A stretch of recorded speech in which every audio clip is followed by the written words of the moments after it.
Sir, बहुत से लोग कंफ्यूज रहते हैं कि एक जनरल फिजिशियन के पास कब जाना चाहिए और स्पेशलिस्ट के पास कब जाना चाहिए। इसमें गूगल का बहुत बड़ा रोल है। आज के डेट में पेशेंट जरा सा भी कुछ हुआ, लोग सर्च करने लगते हैं स्पेशलिटी कि भाई हमको कौन से डॉक्टर के पास जाना चाहिए। मेरा तो मानना है कि भाई आपको कुछ भी हो, एक पहले जनरल फिजिशियन से कंसल्ट कीजिए। सर, जैसा लोगों में मिथ है कि एनेस्थीसिया को लेकर के कि बहुत से लोग इसका मिथक है कि होश में नहीं आएगा एक बार एनेस्थीसिया देने के बाद। ये सब बहुत पुरानी बातें हैं। एक्चुअली में वो डिपेंड करता है। आप ये सब बातें जो आई है इलिटरेसी की वजह से आई है। जैसा आप देख रहे हैं, दिल्ली में एक्यूआई 400 के पार चल रहा है। देखिए ये तो कुदरती मार है हम लोग के ऊपर। ये दिल्ली नहीं, आसपास के इलाके में जहाँ भी जाइए पॉल्यूशन तो है, उसके जिम्मेदार हम लोग खुद ही हैं। लकड़ी का इतना शौक पाला हम लोगों ने, पेड़ पौधे काटे, पॉल्यूशन गाड़ी का इतना है, धूल है, कंस्ट्रक्शन चल रहा है। नमस्कार दोस्तों, स्वागत है आपके पसंदीदा पॉडकास्ट स्लैम गाइड टीवी में। आज का एपिसोड बहुत खास है क्योंकि हम बात करेंगे उस इंसान से जो हमें दर्द से राहत तो दिलाते हैं, साथ में नई जिंदगी भी देते हैं। आज हमारे साथ हैं डॉक्टर ए.के. यादव, जो एक जनरल फिजिशियन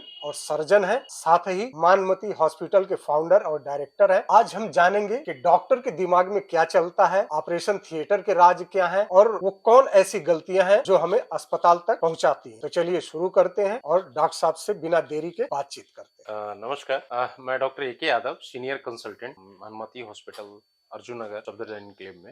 हम एक्चुअली मानमती हॉस्पिटल के हम फाउंडर भी हैं। हमने अस्पताल बनाया है अपनी माँ के नाम पे। मानमती का मतलब होता है माँ का दिया हुआ मत, मती मतलब बुद्धि, माँ का दिया हुआ बुद्धि। और इस अस्पताल को अर्जुन नगर सफदरजंग एन्क्लेव में प्लॉट नंबर 26 पे है ये, और ग्रीन पार्क गेट नंबर 4 के नियर बाई, तो वहाँ से 100-150 मीटर के आसपास होगा। मानमती हॉस्पिटल के कई ब्रांचेज हैं। मानमती हॉस्पिटल है, मानमती डेंटल हॉस्पिटल है जो NABH भी है, QCI अप्रूव्ड हो रखा है, जल्द ही CGHS भी आ रहा है डेंटल हॉस्पिटल में, और एक मानमती हेल्थ केयर जो कि कटवरिया सराय में है। तो हमारे 3 ब्रांचेज हैं। नियर बाई जहां भी आपको सुविधा लगे, हर जगह फैसिलिटी आपको अच्छी मिलेगी। और मानमती मल्टी हॉस्पिटल में वेल क्वालिफाइड डॉक्टर्स हैं सारे। हमारा मॉडर्न वो के साथ है, हाईली एजुकेटेड डॉक्टरों की टीम है जो नए तकनीक के जरिए सारे ऑपरेशन करने का काम करते हैं। हमारे पास बहुत अच्छा वार्ड बना हुआ है। और हम लोग, सबसे बड़ी बात की, हम लोगों ने ये अस्पताल इसलिए भी बनाया है कि हमारा मकसद बिल्कुल पैसा तो बिल्कुल नहीं है, पैसा कमाना बिल्कुल नहीं है। समाज सेवा, या फिर कह लीजिए कि जो आपको एक इनिशिएशन है कि एक समाज में एक अच्छा हॉस्पिटल होना चाहिए। जो डॉक्टर मिसगाइड करते हैं या फिर झूठ बोल के आजकल डॉक्टरों पे लोगों का विश्वास उठ रहा है लोगों से, तो मानमती हॉस्पिटल उनको कायम करने के लिए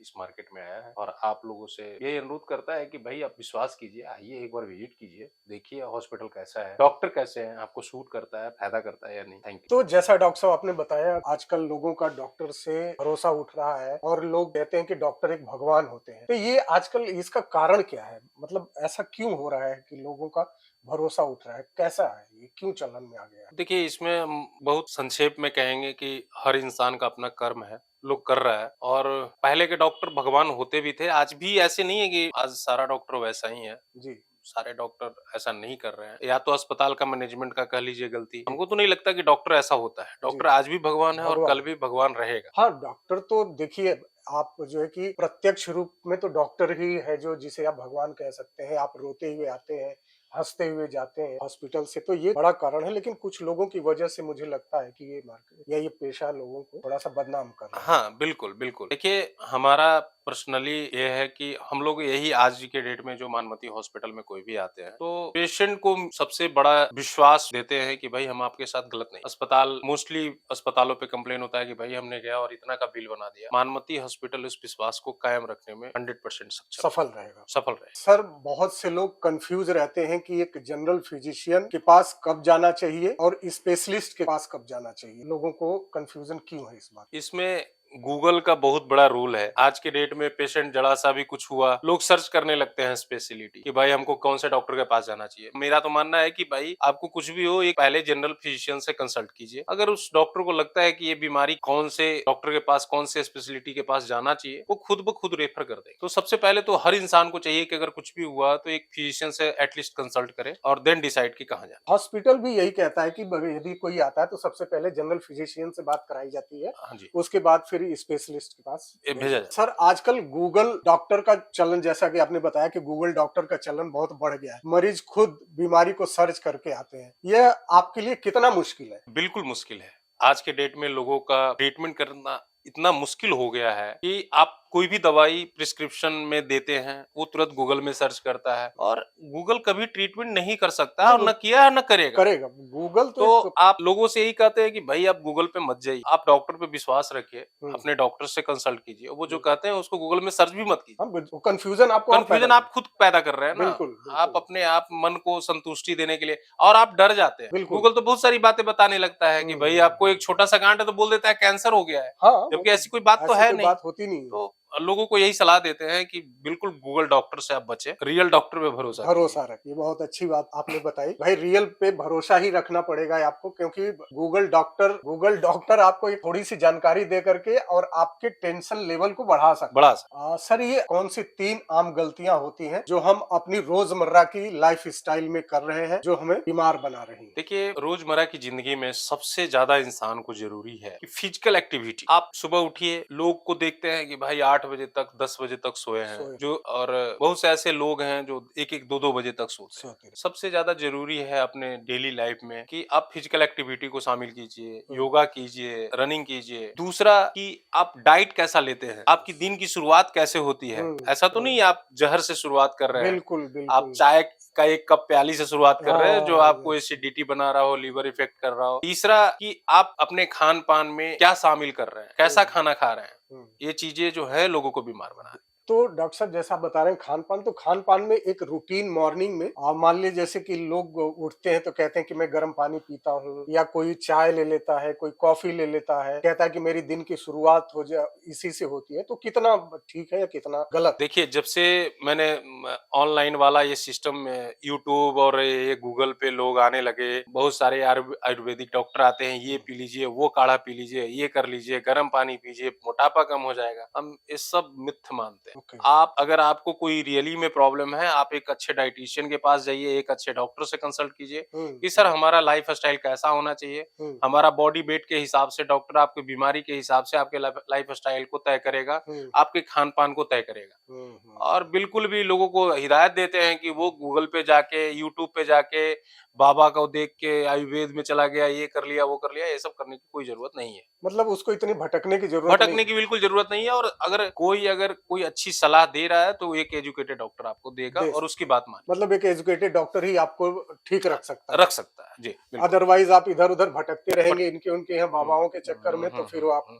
नहीं, नीम एक्चुअली में हकीम खतरे की जान हो खतरे की सकती जान है, बिल्कुल। और रही बात कि आप योगा करें, फिजिकल एक्टिविटी वो आपके हाथ की चीज़ है, आप है। दौड़िए। अभी दिल्ली में इतना पॉल्यूशन है, आप हुँ, लोग डॉक्टर हम लोग मना कर रहे हैं हुँ, कि आप मत जाइए, हुँ, हुँ, हुँ, आप एक्टिविटी मत कीजिए, आप हुँ, घर में रहिए, हुँ, घर में योगा कर लीजिए, एयर हुँ, प्यूरीफायर के सामने रह लीजिए, हुँ। योगा कर लीजिए। तो सर जैसा आजकल एंटीबायोटिक्स का ज्यादा इस्तेमाल या तो लोग खुद से करने लगे हैं, या तो केमिस्ट से लेकर आ जाते हैं, ये सेल्फ मेडिकेशन करने लगते हैं, तो ये कितना खतरनाक है आम लोगों के लिए? देखिए, बिल्कुल, ये इतना खतरनाक है कि आप कल के डेट में आपका एंटीबायोटिक से बॉडी रेसिस्ट कर जाएगा, और कल के डेट में अगर आपको रियल में कोई बीमारी पकड़ ले, जिसमें एंटीबायोटिक का बहुत बड़ा आपका लाइफ सेविंग एंटीबायोटिक रोल हो, जी, तो आपका जान डॉक्टर नहीं बचा पाएगा। नहीं बचा पाएगा। बिल्कुल नहीं। और इसमें सबसे बड़ा बात कि कभी भी एंटीबायोटिक ऐसे बेवजह खरीद के नहीं खाना चाहिए लोगों को। मतलब मैं तो खुद लोगों से नहीं करना चाहिए। खुद से बिल्कुल नहीं करना चाहिए। मेरे प्रैक्टिस का सबसे अहम मुद्दा यही होता है कि हम जब तक पेशेंट को डायग्नोसिस नहीं पता कर लेते हैं, हम हम्म, एंटीबायोटिक नहीं शुरू नहीं करते। चलाते। हम सिम्प्टोमेटिक ट्रीटमेंट दे बुखार आ रहा है, बुखार का बुखार टैबलेट दे देंगे, सर्दी हो रहा है, सर्दी का टैबलेट दे देंगे। हम्म, एंटीबायोटिक नहीं देते। नहीं देते। पेशेंट 1 दिन 2 दिन लगेगा टाइम ठीक होने में, लेकिन एंटीबायोटिक का रेजिस्टेंट उसके बॉडी में नहीं नहीं जाएगा, जाएगा। और वो पेशेंट 100% ठीक हो। आम लोगों से भी यही कहते हैं कि भई आप एंटीबायोटिक मत शुरू कीजिए। आप अपने मन से कोई भी एंटीबायोटिक मत खाइए। हम्म, आप लोग गूगल में देख लिया सर्दी का क्या एंटीबायोटिक खाना चाहिए, एजिथ्रो स्टार्ट कर दिया। अब कल के डेट में कोई ऐसी बीमारी लंग्स की हो जाए जिसमें एजिथ्रो का बहुत बड़ा रोल रोल है, हो तो वो बॉडी पे काम नहीं करेगा। नहीं करेगा फिर और तो उसकी। 90% अभी रिसर्च आ भी रहा है कि हम्म, भाई एंटीबायोटिक सब बेकार होता जा रहा है ह्यूमन में। उसका सिर्फ और सिर्फ रीजन है कि लोग गए केमिस्ट के पास, गया केमिस्ट का 10 रुपए का दवा बिक जाता है, वो उठा के दे देता है, वो खा लेता है, बात खत्म। हम लोग के पास मरीज आता है, भैया हमने 4 दिन एंटीबायोटिक खा लिया है, चलो ठीक है। तो क्या आप इस फेवर में है कि एंटीबायोटिक सिर्फ प्रेस्क्रिप्शन से ही मिलना चाहिए? हाँ जी, बिल्कुल 100% ये होना चाहिए कानून अपने इंडिया में कि हम्म, कोई भी एंटीबायोटिक, कोई भी केमिस्ट, हम तो ये कहते हैं कि कोई दवा ही ना दे। क्यों देगा? बिना प्रिस्क्रिप्शन का मेडिके हालाँकि हमारे इंडिया में रूल भी है, हम्म, लेकिन अब सरकार क्या करेगी इस कितना मुद्दे पे? फॉलो होता है कितना ये तो फॉलो होता है ये तो लोग नहीं बता सकते। बिल्कुल।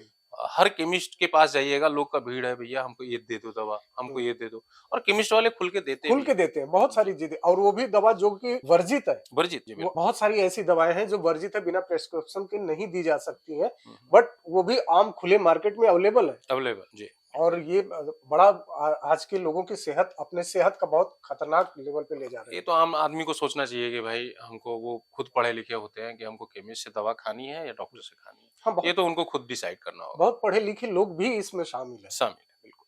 तो सर क्या विटामिन्स और सप्लीमेंट्स सबको लेने चाहिए या सिर्फ ये मार्केटिंग की गिमिक है? नहीं, मैं तो इसके फेवर में नहीं हूँ कि मल्टीविटामिन्स और सप्लीमेंट्स हर किसी को लेना चाहिए। हुँ, हमको लगता है कि जो आपके ब्लड स्ट्रीम में अगर जिस चीज़ की कमी आती है, विटामिन डी की कमी आ रही है, विटामिन डी लीजिए, विटामिन बी12 की कमी आ रही है, विटामिन बी12 अपने से तो कभी नहीं खाना मल्टीविटामिन्स। अगर आपको डॉक्टर प्रिस्क्राइब नहीं किया तो कोई लेने की ज़रूरत नहीं है। ज़रूरत नहीं है, आप नेचुरल खाना खाइए, उससे सब कुछ मिलता है। सब कुछ मिलता है। फिर मल्टीविटामिन सप्लीमेंट लेने का कोई तुक नहीं बनता। आप हुँ, लीवर को ओवरडोज कर रहे हैं, हुँ, टॉक्सिक कर रहे हैं उसको। टॉक्सिक कर रहे हैं उसको, हाँ। बिल्कुल, बिल्कुल। नहीं, बहुत सारे लोगों को देखा गया है कि वो लोग आते हैं और केमिस्ट पे जाते हैं, या ऐड भी टीवी पे आ रहा होता है कि आप ये वाली दवा खा लीजिए, वो वाली दवा खा लीजिए, कोई मसल्स की दवा खा लीजिए या कुछ ऐसा, तो वो कितना सच है वो सब? बिल्कुल, बिल्कुल गलत है, ये कभी नहीं करना चाहिए। इंसान अपने शरीर के साथ खेल रहा है। कभी भी आपको अपने से कोई भी मेडिसिन होता है। हुँ, तो हुँ, आप हुँ, वो मल्टीविटामिन हो कि कुछ भी हो, वो हुँ, कब देना है, कैसे देना है, किसको देना है, ये डॉक्टर ये डिसाइड डॉक्टर करता है, डिसाइड, और वो रिस्पॉन्सिबल भी होता है। तो ऑब्वियसली, खुद हाँ, खुद अपने मन से तो हमको नहीं लगता कुछ भी, एक गैस की गोली भी अपने मन से नहीं खानी चाहिए। बिल्कुल भी। मल्टीविटामिन्स तो बहुत दूर की बात ये तो बहुत बड़ी बात आपने बताई कि मतलब लोग गैस की गोली अपने आप लेके आते हैं और खा लेते हैं। तो ये तो मल्टीविटामिन भी ऐसा ही है आज के समय में कि लोग लेके आते हैं और खा लेते खाते हैं। तो सर जैसा देख रहे हैं कि आपने इतनी बहुत सारी बातें मल्टीविटामिन को लेकर, तो ये बताइए कि वायरल बुखार और किसी गंभीर इन्फेक्शन मरीज को कैसे आप फर्क समझते जी, इसमें वायरल बुखार और गंभीर इन्फेक्शन में डॉक्टर के काबिलियत पे हैं? डिपेंड डिपेंड करता करता है कि वो डॉक्टर कितना प्रैक्टिशनर अच्छा है, कितना काबिल है। बुखार तो दोनों सेम तरह का होता है। है। बिल्कुल। उसके कुछ वाइटल्स जो हैं, कुछ ब्लड टेस्ट कराने पड़ेंगे, हम्म, जिससे हम फर्क समझ पाते हैं समझ कि पाते हैं, ये मतलब क्या इन्वेस्टिगेशन जरूरी है। इन्वेस्टिगेशन ज़रूरी है बिल्कुल। और ऐसे प्रैक्टिस में लोग देखते-देखते भी फ़र्क देख लेता है कि भैया ये नॉर्मल बुखार है और ये इन्फेक्शन है। तो ये मतलब बहुत ज्यादा इसमें कोई टिपिकल बात नहीं है। नहीं है, नहीं, बिल्कुल। तो जैसा डॉक्टर साहब कहा जाता है कि आप एनुअल हेल्थ चेकअप सालाना आपको कराना चाहिए, क्या ये सच में इसमें कोई सच्चाई है या सिर्फ पैसे की बर्बादी है? नहीं, नहीं, बिल्कुल सच्चाई है इसमें। आपको हर साल भर में एक बार तो आपका बॉडी का एक बार मेंटेनेंस आप टेस्ट ज़रूर कराइए कि भाई हमारा क्या चीज़ गड़बड़ हो रहा है। ऐसा तो ओके, नहीं कि हमारा लिपिड प्रोफाइल बढ़ा हुआ है अच्छा, और हम हार्ट के मरीज हो रहे हैं। जी, ऐसा तो नहीं कि एक 40 साल के बाद हुँ, अगर एक प्रोस्टेट हमारा बढ़ रहा है, हम हुँ, प्रोस्टेट कैंसर की तरफ बढ़ रहे हैं। हुँ, हुँ, हमारे पास अभी एक जस्ट ओपीडी करके आया हूँ मैं, हुँ, हुँ, और उसमें पेशेंट बोल रहे हैं भई 55 एमएम का एक राइट किडनी में हुँ, पथरी है, अरे! स्टोन है, और हुँ, उसको कोई पेन नहीं हुआ। अरे! अगर वो 1 साल, साल भर पे अगर एक बार टेस्ट कराया होता, हुँ, हुँ, और डॉक्टर कह रहा है कि 55 एमएम का पथरी 1 दिन में तो बना नहीं है, वो 10 नहीं, साल से 5 साल से बना होगा, बन रहा होगा और क्या। तो ज़रूरी है। 55 हमको एमएम ल तो बहुत बड़ा बहुत है, बड़ा स्टोन है, और ज़रूरी है कि आप हेल्थ चेकअप तो ज़रूर कराना हेल्थ चाहिए चेकअप हर। ज़रूर करना अब रही चाहिए। बात कि एक डॉक्टर के कंसल्ट में जाके और एक डॉक्टर को दिखाना चाहिए कि भैया हमको क्या-क्या चीज़ का ज़रूरत है, हमको कौन-कौन सा टेस्ट कराना चाहिए। वो डॉक्टर डिसाइड करता है कि क्या टेस्ट कराना चाहिए, क्या नहीं कराना। तो जैसा आपने बताया कि टेस्ट कराना चाहिए, तो 30 की उम्र के बाद सभी भारतीयों को कौन-कौन से टेस्ट नियमित कराने चाहिए? क्या-क्या ऐसा है कि जो हमेशा कराना ही चाहिए? भाई एक डॉक्टर के पास जाएँ, बात करें, भाई मैं स्वस्थ हूँ, लेकिन एक टेस्ट करा लेते हैं कि भाई क्या कुछ डेवलप हो रहा है अंदरूनी? किसी को अंदर का पता तो है नहीं। जी, देखिए इसमें क्या है कि 30 के बाद नहीं, हम 40 के बाद प्रिस्क्राइब करते हैं। अच्छा, 30 में आदमी 30 से 40 के बीच में बड़ा फिट रहता है। हुँ, अब उसकी जीवन शैली पे भी डिपेंड करता है, कोई ड्रिंकर है, कोई दारू पी रहा है, हुँ, तो ऑब्वियसली उसको लीवर का टेस्ट लीवर का कराना टेस्ट चाहिए। करा। कोई मार्केट का खाना खाता है, आउटसाइड का भोजन लेता है, उसका लाइफ़स्टाइल बहुत स्ट्रेसफुल है, कोई हुँ, कोई हेल्दी डाइट नहीं लेता, कोई हेल्थ पे आप अपना वर्क नहीं करता, कोई हुँ, योगा नहीं करता, हुँ, कोई रनिंग नहीं करता है, हुँ, तो उसको कोलेस्ट्रॉल का चेकअप कराना चाहिए। हुँ, ऐसा तो नहीं उसका हार्ट बीमार हो रहा हार्ट है। बीमार। 40 के बाद हमको लगता है कि हर साल एक बार डॉक्टर से ज़रूर मिलना चाहिए। डॉक्टर से ज़रूर मिलना मिलना चाहिए। चाहिए। जैसा आप देख रहे हैं दिल्ली में एक्यूआई 400 के पार चल रहा है रोज़। रोज़ खबरें आ रही न्यूज़पेपर में, टेलीविज़न पे, इतनी सारी प्रॉब्लम हो रही हैं, तो जो नॉन स्मोकर है वो भी इतना धुआँ इन्हेल कर रहे हैं, तो उनको अपने बचाव के लिए क्या-क्या चीज़ें ज़रूरी है? कैसे देखते हैं इसको आप? देखिए ये तो कुदरती मार है हम लोग के ऊपर। ये दिल्ली नहीं, आसपास के इलाके में जहाँ भी जाइए पॉल्यूशन तो है, उसके जिम्मेदार हम लोग खुद ही हैं। लकड़ी का इतना शौक पाला, हम लोगों ने पेड़ पौधे काटे, पॉल्यूशन गाड़ी का इतना है, धूल है, कंस्ट्रक्शन चल रहा है। तो लोगों से यही सलाह करते हैं कि जब घर से बाहर निकले तो मास्क का यूज जरूर करें, घर में एयर प्यूरिफायर लगाएं और अपने बचाव, खुद के बचाव को करना है। कंस्ट्रक्शन जहाँ भी हो रहा है तो सरकार का जो रूल रेगुलेशन है उसको फॉलो करना है। सर, ये स्क्रीन टाइम और हेल्थ का क्या कनेक्शन है? जैसे कि लोग देर रात तक मोबाइल चलाना, टीवी देखना, लगातार घंटों घंटों बैठे रहना, या लैपटॉप पे वर्क का प्रेशर है, तो इसका क्या कनेक्शन है? इसके बारे में थोड़ा मुझे डिटेल्स बताइए ताकि लोगों इससे अवेयर हो सके। देखिए स्क्रीन टाइम तो आज की डेट में हर किसी के हाथ में मोबाइल है। हमको लगता है वो 80% टाइम अपना मोबाइल को देता है। बिल्कुल। और फिजिकल एक्टिविटी, देखिए मोबाइल और स्क्रीन टाइम की वजह से फिजिकल एक्टिविटी लोगों का खत्म हो गया है। जो कि आज के डेट में सुन भी रहे होंगे कि भैया अचानक से हार्ट अटैक हो रहा है, अचानक से गिर रहा है, किसी को कैंसर हो रहा है, किसी को कुछ हो रहा है। हमको लगता है ये स्क्रीन टाइम बिल्कुल लोगों को अवॉइड करना चाहिए, नहीं देखना चाहिए। पहले के लोग मोबाइल नहीं था, कितना स्वस्थ रहते थे, या छोटा मोबाइल था, बात करते थे, लोग रख देते थे। तो जितना ये मोबाइल फायदेमंद भी है, उतना ही उससे ज्यादा कहीं खतरनाक साबित हो रहा है आज के युवाओं के लिए। इसका रेडिएशन भी लोगों के दिमाग पे असर डाल रहा है। देखिए रेडिएशन के बारे में हम कुछ नहीं बोल पाएंगे क्योंकि हमें कोई नॉलेज नहीं। लेकिन फिर आंखों को, और इससे लोग ड्राइनेस और अपना मेंटल हेल्थ काफी स्ट्रेसफुल बना लेते मोबाइल तो है ही। मोबाइल से आप क्या करते हैं, आप कंटिन्यूअस आपकी आंखें का पावर, आप अपने आई का पावर लॉस कर रहे हैं, आप मेंटल स्ट्रेस में जा रहे हैं। आप क्या देखते हैं उस पे वो भी डिपेंड करता है कि आप क्या देख रहे हैं। मोबाइल में आप क्या देख रहे हैं। अब रही बात की जो जिनके कंप्यूटर पे काम है, बच्चों का पढ़ाई भी मोबाइल से होने लगा है, तो आप उतना ही देर मोबाइल का इस्तेमाल कीजिए, लिमिट समय में कीजिए। आजकल जो छोटे छोटे बच्चे हैं, माँ अपनी बच्चों को दे रही है, आप उसका एक बहुत बड़ा कारण है ऑटिज्म। आज एक नया, हर जगह आप चले जाइए ऑटिज्म का बच्चा मिल जाएगा। स्पीच डिले हो रहा है। हाँ, स्पीच डिले हो रहा है, डिले हो रहा है। ऑटिज्म के बच्चे बहुत ज्यादा बढ़ गए, बहुत ज्यादा बढ़ गया। अचानक सिर्फ और सिर्फ मोबाइल ही एक कारण। तो आप समझ लीजिए कि कितना खतरनाक। सर, ये बार बार सर्दी जुकाम क्यों होता है? क्या लोगों की इम्यूनिटी अब वीक हो रही है धीरे धीरे आज के परिवेश में?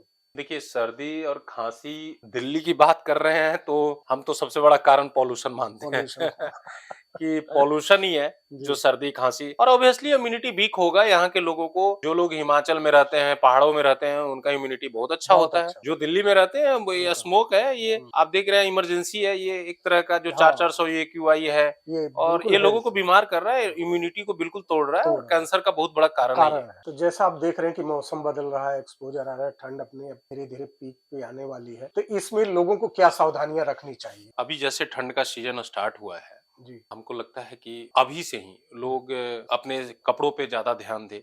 लोगों को, बहुत सारे लोगों को देखते हैं कि टी शर्ट में घूम रहा है, तो उसमें ठंड लगने की संभावनाएं बहुत ज्यादा हो जाती है। और प्रॉपर क्लॉथिंग अभी के टाइम में अभी से मतलब स्टार्ट रखना, अच्छा डाइट, ये बिल्कुल अभी से अपनाना शुरू कर देना चाहिए। ठंड का वेट नहीं है, ठंड स्टार्ट हो चुका है।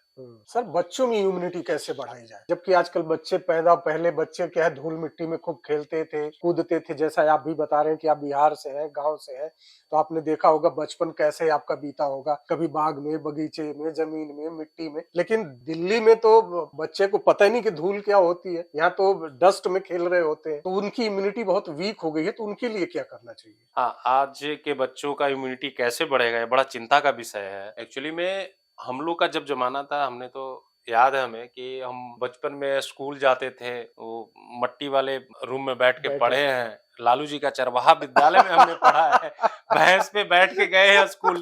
तो तब तो वही इम्यूनिटी आज काम कर रहा है। बिल्कुल। दिल्ली में बच्चों को एक्चुअली में नेचर से बड़ा दूर रखे हम लोगों ने। हमने उनको को बच्चों को कैद करके रखा। सबसे इम्यूनिटी का सबसे अच्छा स्रोत क्या है? हर माताओं को कहते हैं कि आपका बच्चा जब 6 महीने तक बच्चों को माँ का दूध तो जरूर पिलाना चाहिए। मतलब 6 महीने। लेकिन आजकल ये भी तो मिथ है कि आजकल औरतें कहती हैं कि शेप खराब हो जाती है या बॉडी पे असर डालता है और कुछ ये भी तो बिल्कुल। तो माँ कहलाने के लिए इतना त्याग तो करना पड़ेगा, इतना त्याग करना पड़ेगा। अगर आपको बच्चा स्ट्रॉन्ग चाहिए तो ये मातृत्व को ध्यान में रखना पड़ेगा, जिंदा रखना पड़ेगा। मतलब बेस्ट फीडिंग उसको 6 मंथ तक करनी ही चाहिए। बिल्कुल, अगर आप चाहते हैं कि हमारा बच्चा का इम्यूनिटी सिस्टम अच्छा हो तो आपको ब्रेस्ट फीड कराना पड़ेगा। तो सर, ये विटामिन डी और विटामिन B12 की कमी इतनी आम हो गई है कि हर आदमी इससे परेशान, तो उसके लिए क्या सलाह है आपकी? विटामिन B12 और डी का जो बात कर रहे हैं आप, उसमें सबसे बड़ा कारण जो है कि सन एक्सपोजर नहीं है हमारे पास। हम लोग निकलते हैं छाती में। पहले तो दिल्ली में ऐसा घर ही नहीं मिलेगा आपको जहाँ पे धूप लग रहा धूप हो। आती हो, हाँ तो एग्जैक्टली। विटामिन डी तो ऐसे चला गया आपका, क्योंकि बिल्कुल वो नेचुरल मिलना था, नेचुरल। वो आपको, आप धूप में नहीं जाते हैं तो आपको मिलेगा नहीं, तो आपको सप्लीमेंट के तौर पे खाना पड़ेगा। बिल्कुल। विटामिन बी 12 खाने से मिलता है, हेल्दी डाइट लेना है, हम्म। हरा साग सब्जी खा के आप पूरा कर सकते हैं। हम्म। तो वो नहीं अगर दिल्ली में खा रहे हैं तो आपको विटामिन बी 12 आपको कम होगा। कम तो होगा। उसको समय समय पे मेरा सलाह है कि आप डॉक्टर से कंसल्ट करके उसके ब्लड टेस्ट कराइए कि भाई मेरे में कमी है कि नहीं है, और उसको दूर करने के लिए अगर सप्लीमेंट, अगर खाना आप खा सकते हैं तो विटामिन बी 12 को एक खाना खाइए हम्म। और सन एक्सपोजर लीजिए। हम्म। हमको लगता है इससे पूरा हो जाएगा। अच्छा डॉक्टर साहब, ये भारत में आम डाइट मिस्टेक क्या है? लोग डाइट में बहुत मिस्टेक करते हैं कि जो भी मिला सड़क किनारे या इधर छोला खा लिया, कुलचे खा ली, कुछ इस तरह की चीजें करके पेट तो भर लेते हैं, लेकिन अपने हेल्थ को किस तरह से नुकसान कर रहे हैं, इस पे थोड़ा सा। देखिए, हम मेरा 12 साल का प्रैक्टिस है। हम मरीज आता है सो पूछते हैं उससे, आप नाश्ते में क्या करते हो? बोलता है साहब हमने रस बिस्किट और चाय खाया है। पहला इंसान गलती वही करता वही है। करता है। क्योंकि आपको बता दें कि सुबह का जो नाश्ता होना चाहिए, बहुत अच्छा नाश्ता, हेल्दी डाइट होना चाहिए। जी। उसमें सारे इंग्रेडिएंट्स मिला के सारा कुछ अच्छा डाइट भरपेट खाना चाहिए। भरपेट वो जो इम्यून सिस्टम, मॉर्निंग वाला इम्यून सिस्टम जो है, आपको रात तक काम करे, मतलब मॉर्निंग का जो ब्रेकफास्ट है वो रात तक एनर्जी देगा। रात तक एनर्जी देता है, और बहुत healthy healthy diet healthy breakfast होना चाहिए। मतलब लोग चाय और बिस्कुट से दिन की शुरुआत करेंगे तो आप बीमार होंगे, obvious सी ऑब्वियसली बात है। आप अपने आप को बीमार कर रहे हैं। बिल्कुल, लोग चाय बिस्किट से ही अपना पूरा मैक्सिमम लंच भी स्किप कर देते हैं। लंच भी स्किप कर देते हैं। स्किप कर देते हैं, रात में आते हैं तो डिनर उनको मिला और नहीं, नहीं। डिनर उस तरह का मिला नहीं मिला, खा के सो गए। लेकिन सुबह सुबह उनको डाइट में अच्छे vegetables, boiled sprouts, egg, vegetables, रोटी भरपेट खाना है। भरपेट खाना खा लीजिए। भरपेट खाना चाहिए। नहीं कुछ है तो आप पूरा खाना खा लीजिए, खाना खा दाल रोटी हाँ, सब्जी खाइए। हमको लगता है कि अगर आपके पास कुछ नहीं अवेलेबल है हाँ, तो भरपेट खाना खा के सुबह निकलिए। ब्रेकफास्ट में निकल, हमको लगता है उससे अच्छा कुछ नहीं हो। कुछ नहीं सर, ये घर का खाना वर्सेस बाहर का खाना, दोनों में कितना फर्क है? बहुत फर्क है। आप बिलीव नहीं करेंगे कि घर का खाना आपके सामने लाया हुआ खाना है। जी। आपका हाथ का, घर में जो भी होंगी बनाने वाली होंगी, आपकी वाइफ बनाई होगी, तो वो तेल भी आपने देख के खरीद के यूज किया होगा। आप जो आटा खा रहे हैं वो भी देख के खा रहे होंगे कि हमने, आप क्या बन रहा है मेरे घर में। सब्जी भी अगर खा रहे हैं तो देख के खा रहे होंगे। और बाहर आपके सब अंधकार में खा रहे हैं, आपने कुछ नहीं देखा, कुछ भी नहीं देखा। आप बिल्कुल सिर्फ स्वाद आपको लगा है कि भैया स्वाद मिला है, ना हाँ, वो कहाँ बना है, उसका प्रिपरेशन कहाँ हुआ है, ये भी नहीं हाँ, देखे। क्या प्रोसेस किया उन्हें, क्या प्रोसेस किया, कौन सा पानी यूज किया। तो हम तो लगता है कि जमीन और आसमान का अंतर जमीन है। और आसमान का अंतर। आप घर का खाना और बाहर के खाना में कोई कंपैरिजन कर ही नहीं सकते। नहीं सर, बिल्कुल। घर का खाना सबसे हेल्दी खाना है, बाहर का खाना एकदम अनहेल्दी है। तो डॉक्टर साहब, शुगर और नमक कितना कम कितना ज्यादा, और इसके क्या हानि है? आज लोग जो है कि खूब चटकार खाना खाना चाहते हैं, लोग मीठा खींच के खा लेते हैं, तो वो आजकल कैसे उसको बैलेंस करें? देखिए, इसमें क्या है कि चीनी और नमक दोनों हेल्थ को नुकसान पहुंचा। अब रही बात कि किनको खाना चाहिए और किनको नहीं खाना चाहिए। हाँ आप फिजिकल एक्टिविटी कर रहे हैं, जी। थोड़ा सा मीठा जरूरी है, वो खा लीजिए। अगर आप फिजिकल एक्टिविटी नहीं कर रहे हैं, आप मत खाइए। अच्छा, बिल्कुल। अब फिजिकल एक्टिविटी आपका 0 है तो आप 0% चीनी मीठा का पे आ उपयोग जाइए, बिल्कुल हाँ। उपयोग नहीं कीजिए भाई। बंद कर क्यों दीजिए। करना है? नमक से बीपी बढ़ जाएगा आपका, शुगर से आपका शुगर बढ़ जाएगा, आप डायबिटीज के मरीज हो जाएंगे। तो हमको लगता है दोनों चीज नुकसानदेह है, और जरूरी उसके लिए है जो फिजिकल एक्टिविटी कर रहा है। घर का किसान लोग होता है, सुबह से शाम तक काम करता है, जो मजदूर होते हैं मीठा खा भी लेंगे तो उनका क्या हो गया? कुछ नहीं वो लोग बिगड़ेगा। तो आप, लेकिन आप, आपकी कोई 0% फिजिकल एक्टिविटी है, आप 10 रसगुल्ला खा लिया, आप क्या होगा? शरीर से बीमार हो जाएंगे, बीमार हो जाएंगे, आपके लीवर पे, लीवर पे, सब चीज पे इफेक्ट आएगा। बिल्कुल। लोगों में सर्जरी के नाम से ही डर होता है। आप मरीज को सर्जरी के लिए कैसे मानसिक रूप से तैयार करते हैं? बड़ा अच्छा क्वेश्चन आपने किया है। सर्जरी, एक्चुअली में सर्जरी वर्ड ही डरावना होता है। डरावना वर्ड है हाँ। कि भाई ऑपरेशन पहले के लोग तो, और सर्जरी एक्चुअली मेरे सबसे लास्ट ऑप्शन। अच्छा। हम जो अपने प्रैक्टिस में मानते हैं, सबसे लास्ट ऑप्शन। अगर मरीज को लगता है कि नहीं अब इसके बिना कोई काम नहीं हो रहा, मतलब लास्ट ऑप्शन। हाँ, लास्ट ऑप्शन इसको रखते हैं। सर्जरी में सबसे ज्यादा जो इम्पोर्टेंट रखता है वो आपका डॉक्टर,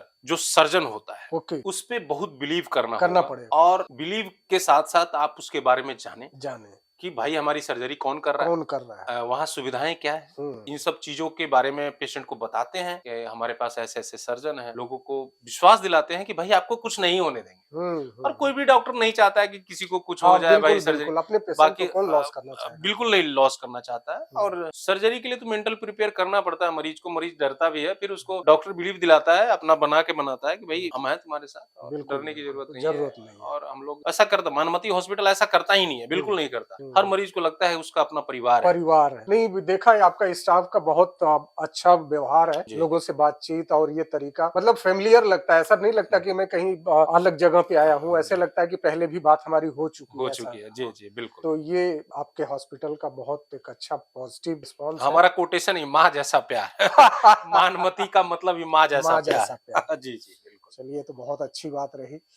सर, जैसे लोगों में मिथ है कि एनेस्थीसिया को लेकर के कि बहुत से लोग इस मिथक है कि होश में नहीं आएगा एक बार एनेस्थीसिया देने के बाद, तो इसमें कितनी सच्चाई है? ये सब बहुत पुरानी बातें हैं। हम्म। एक्चुअली में वो डिपेंड करता है। आप ये सब बातें जो आई है इलिटरेसी की वजह से आई है। गांव में आज भी आप चले जाइए सुदूर इलाके में, जहाँ एनेस्थीसिया के नाम पे बेवकूफ बनाया जा रहा है लोगों को।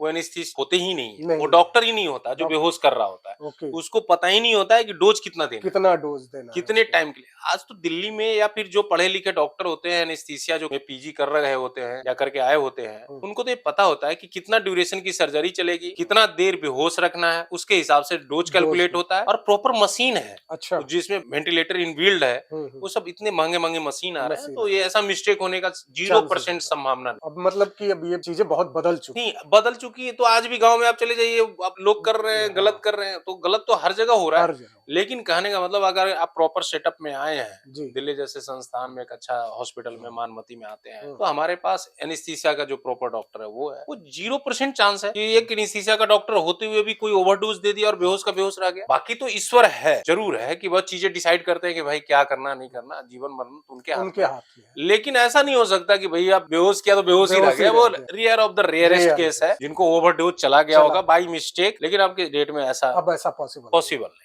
सर, आप जब ऑपरेशन थिएटर में होते हैं तो चीजें प्लान के मुताबिक नहीं हो पाती है, तो उस प्रेशर को आप कैसे हैंडल करते हैं? देखिए, प्लान के मुताबिक नहीं होता है प्रेशर, सर्जन को तो ऐसे भी प्रेशर रहता ही है कि भाई ऑपरेशन करना है, कुछ गलती हो ना जाए हमसे। तो उसके लिए मानमती एक बहुत अच्छा काम हम लोगों ने किया है, एक नया इनिशिएटिव है कि हम लोग 2 सर्जन की टीम होते हैं। Oh great. हाँ, इस प्रेशर को कम करने ही के लिए रूल हमने लगाया है कि दो कि भाई टीमें दो सर्जन होगा, 2 सर्जन होगा जो आपस में डिस्कस करके कि भाई क्या करना नहीं करना। तो आपस में हम टेंशन एक दूसरे को प्रेशर रिलीज कर देते हैं।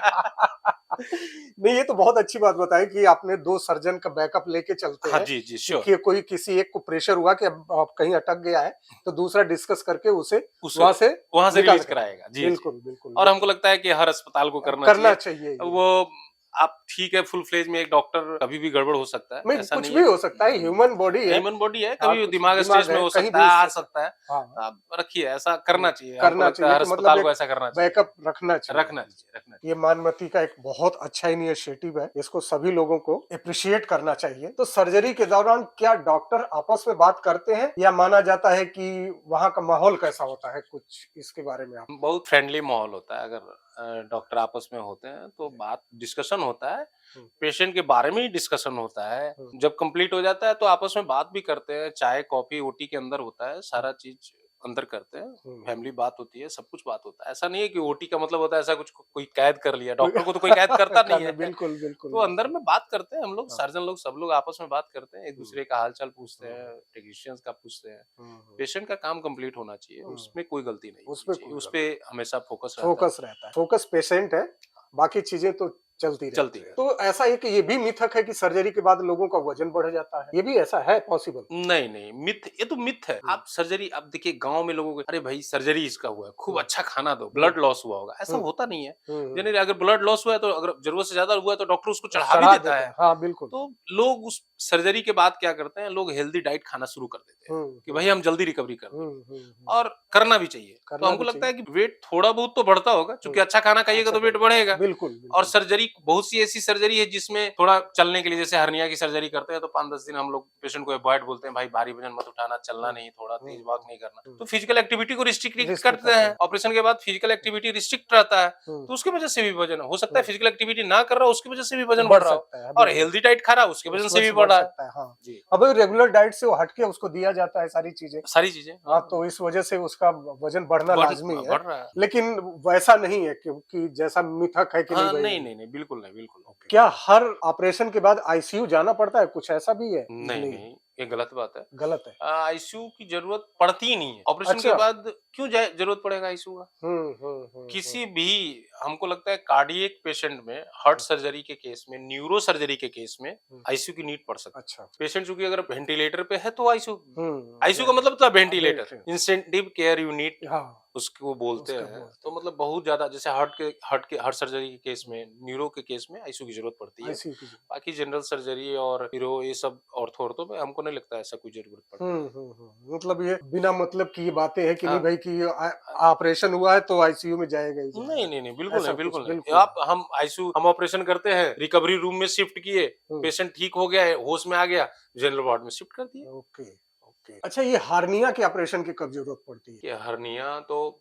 ये बहुत बड़ा सवाल आपने किया है। हर्निया बहुत सारे हर्निया, बहुत तरह का हर्निया होता है। अच्छा। तो हर्निया कैसा हर्निया है? लोगों को तो सिर्फ इतना पता है कि हार्निया हो गया है, हर्निया, हार्निया है। हाँ बहुत। है। देखिए, किसी भी चीज का अपने जगह से हट के बाहर निकल जाना को हर्निया बोलते हैं। हार्निया। सिंपल सा बात, ओके। आपके भाषा में बता रहा हूँ मैं। जी। तो अब हर्निया वो डॉक्टर डिसाइड करता है कि इसकी सर्जरी होनी है या नहीं होनी हम्म, है। ये खतरनाक हर्निया है या नॉर्मल हर्निया है। नॉर्मल। तो वो ऐसा नहीं है कि हर हर्निया की, हाँ, हर्निया की सर्जरी ही एक उपचार है, ये जरूर सत्य है कि हर्निया को कोई दवाई से ठीक नहीं कर सकता, ठीक। उसका सर्जरी ही होना है। अच्छा, वो सर्जरी से ही जाएगा। सर्जरी से ही जाएगी, हर्निया मतलब सर्जरी से ही जाएगी। जी। लेकिन कब कराना है, कैसे कराना है, डॉक्टर ये डॉक्टर डिसाइड डॉक्टर कर। डिसाइड। तो सर, मेडिकल फील्ड में वर्क लाइफ बैलेंस कितना सच है और कितना झूठ है? जैसा कहा जाता है कि डॉक्टर सबसे अलग होते हैं, ये क्या है? देखिए, डॉक्टर अलग होते हैं ऐसा तो नहीं कर सकते। हाँ, डॉक्टर के लाइफ में स्ट्रेस ज्यादा है, स्ट्रेस ज्यादा है। स्ट्रेस ज्यादा है। जी। अब रही बात, कोई मरीज एडमिट हो गया, जी। कोई मरीज सीरियस है, तो उस डॉक्टर के दिमाग में वो मरीज चलता चल रहता है। रहता है। और एग्जैक्टली। परिवार बाद में, मेरा तो मानना है कि हमको लगता है कि अगर हम डॉक्टर बने ही हैं तो समाज के लिए डॉक्टर बने हैं, समाज के लिए बिल्कुल। लोगों के लिए बने हैं। तो सुबह से शाम तक हम लोगों के बारे में सोचते भी हैं, और जो मरीज होता है उसको कैसे ठीक होगा, अब एडमिट है तो कैसे ठीक होगा, कैसे नहीं होगा, क्या चलेगा नहीं चलेगा, इस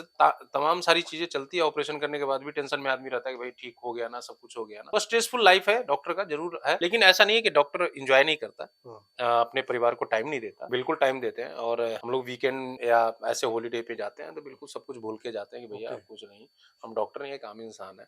हाँ, लोगों को लगता है जरूर है कि डॉक्टर साहब हैं, ये नहीं करते होंगे, ये नहीं करते होंगे, ऐसा नहीं है। एकदम नॉर्मल इंसान होता है डॉक्टर, सिर्फ पढ़ के डॉक्टर बनता है। मतलब डॉक्टर अपने पेशेंट को लेकर के काफी पजेसिव काफी रहता है बिल्कुल बिल्कुल रहता है। और उसे कंसर्न रहता है कि भाई ये वो उसे एक कस्टमर नहीं, एक उसे लाइफ समझता है। लाइफ समझता है, बिल्कुल। मैं तो खुद समझता हूँ। नहीं नहीं, बिल्कुल। मेरा लाइफ में तो ऐसा है। नहीं, आपके बारे में तो पता है कि आप उतना कंसर्न रहते हैं एक एक पेशेंट से, तो ये बहुत अच्छी बात है। अच्छा डॉक्टर साहब, यदि आप डॉक्टर नहीं होते तो क्या होते? देखिए, हम डॉक्टर नहीं होते तो हमको लगता है कि हम अच्छा समाज सेवी होते। ओह वाह! और समाज के लिए कुछ ना कुछ तो कर रहे कर होते। रहे होते हैं। और ईश्वर ने डॉक्टर बनाया है, हम्म, इतना मेहनत करके डॉक्टर बनाया है, तो हम आज भी समाज सेवा ही कर रहे हैं। ओह। मेरा मेन मोटो है, कोई भी, हर इंसान के चेहरे पे खुशी, हंसी दे दूं, हम्म, और गरीबों के लिए खूब काम करूं। क्योंकि आज दिल्ली के अंदर इतना पेशेंट परेशान हो रहा है, कोई सच बोलने वाला नहीं है। एम्स जैसे संस्थान, सफदरजंग जैसे संस्थान में सुबह से शाम तक लोग लाइन लगाता लाइन है, लगा के खड़े नंबर लेता है। हाँ, तो उन परेशान लोगों को मैं ज़रूर मदद करना चाहता हूँ। जितने लोग आते हैं, उनकी तो हम मदद करते हैं। मदद। जो मेरे पास आ गए, उनकी मदद हम 100% करते हैं। वो ट्रीटमेंट से हो, जैसे भी हो, लगता है कि हम जिसके लिए, जो सक्षम ईश्वर हमने बनाया, हमको जिस बनाया लिए है, आपको बनाया वो है, हम वो काम करें। तो अगर हम हम्म, डॉक्टर नहीं होते तो एक अच्छे समाज सेवी समाज ज़रूर हो सेवी जाते। जरूर होता। तो डॉक्टर साहब, ये मानमती का जो आपने स्थापना की है जैसा बताया, तो अभी किस तरह के पेशेंट आपके हॉस्पिटल में ज्यादा आते हैं? सभी तरह के पेशेंट हैं, सभी तरह के सभी पेशेंट। तरह के पेशेंट। सभी तरह के पेशेंट है, ऑपरेशन से लेकर के ये सारी हाँ, जी, चीज। जी, बिल्कुल सब तो कुछ। ये मानमती में जितने आधुनिक तकनीक की मशीनें सारी अवेलेबल है? हाँ जी, बिल्कुल, बिल्कुल। ये सारी सारे चीज। मशीन, आपको आपको दूरबीन से ऑपरेशन कराना हो, आपको किडनी स्टोन निकलवाना हो, हम्म। सबसे एडवांस टेक्नोलॉजी हमारे पास है। तो मानमती क्या यहीं तक सीमित रहेगा या देश में और भी इसको आगे बढ़ाने की संभावना है? नहीं, नहीं, अभी बिल्कुल हम मानमती, आपको बहुत रिसेंटली हम आपको बिहार में 100 बेड हॉस्पिटल देने जा रहे हैं। अरे वाह! आपको पटना गया बाईपास पे हम जी। 100 बेड हॉस्पिटल दे रहे हैं। वाह! यहाँ है मानमती हॉस्पिटल, एक ब्रांच कटपरिया सराय में है। अच्छा। मानमती डेंटल हॉस्पिटल है अर्जुन नगर में। अर्जुन नगर। हाँ, Manmati hospital multi speciality hospital है अर्जुन नगर में। हम्म, तो अभी तो नाउटिल हमारे 3 ब्रांच चल रहे हैं और हम्म। चौथा हम अपना बिहार में 100 बेड 100 50 बेड बेड रजिस्टर हाँ, शुरू करने बिल्कुल का। एस्टैब्लिश करने का काम तो करेंगे। कब तक इसके कंप्लीट होने की संभावना है? देखिए, अभी तो बस जब हम लोगों ने परचेज़ वगैरह किया है, प्रोजेक्ट अच्छा, में लगे हुए हैं, लगे हुए हैं। कब तक कंप्लीट होता है? ईश्वर के ऊपर है हाँ, कि ईश्वर का कि कंप्लीट हो सारी जाएगा। चीजें स्मूथ चलती हाँ, रही स्मूथ तो चलती साल 2 रहे साल तो साल भर में अंदर, साल साल भर के 1 अंदर। साल के अंदर हम लोग बिहार वाला मानमती और उसको एकदम सेम यही सिचुएशन सब एम्स के डॉक्टर इसी और तरह ये से। दिल्ली से उसका हेड ऑफिस दिल्ली ही होगा और हम्म। यहीं के डॉक्टर जाएँगे, सारे सर्जरी करेंगे ओके। और सब कुछ करेंगे और हम अपने गाँव के लोगों को ये सुविधा देने जा सुविधा रहे हैं। देना चाहिए। तो दोस्तों, ये थी हमारी खास बातचीत डॉक्टर ए.के. यादव के साथ। उम्मीद है आपको सेहत से जुड़े कई सवाल के जवाब मिल गए होंगे। याद रखिए, हेल्थ इज वेल्थ, इसलिए अपना ख्याल रखें। गूगल से पहले डॉक्टर पे भरोसा रखें। यदि आपको किसी भी तरह के कोई कॉम्प्लिकेशन होता है, किसी भी तरह की कोई परेशानी होती है, तो अर्जुन नगर में hospital Manmati doctor A K. Yadav से आप कंसल्ट कर सकते हैं। इनका नंबर हमारे डिस्क्रिप्शन में दिया हुआ है। हॉस्पिटल के सारे details, mail ID, phone number सारे वहाँ पे अवेलेबल है। आप वहां से ले करके आप वहां अपॉइंटमेंट ले करके आप उनसे मिल सकते हैं। किसी भी तरह की आपको कंसल्टेशन वहां पे सब कुछ अच्छे रेट पे मिलेगी, अच्छे तरीके से मिलेगी और डॉक्टर्स बहुत वेल क्वालिफाइड है। कोई वहां पे इस तरह के डॉक्टर नहीं है जो आपको लूटने के लिए बैठे हैं। अच्छे डॉक्टर है, अच्छी एडवाइस है। इन सबको पाने के लिए आपको वहां तक चल के जाना होगा। अगर आपको यह एपिसोड पसंद आया हो तो इसे आप लाइक करें, सब्सक्राइब करें, अपने दोस्तों को शेयर करें ताकि वो भी जागरूक हो सके अपने स्वास्थ्य को लेकर के। मिलते हैं हम एक अगले एपिसोड में। तब तक के लिए स्वस्थ रहें, मस्त रहें। और आप किस शहर से देख रहे हैं हमारा वीडियो, ये जरूर हमें कमेंट के द्वारा बताएं। कमेंट करते रहें, आपका कमेंट हमें एनर्जी का काम करता है। धन्यवाद।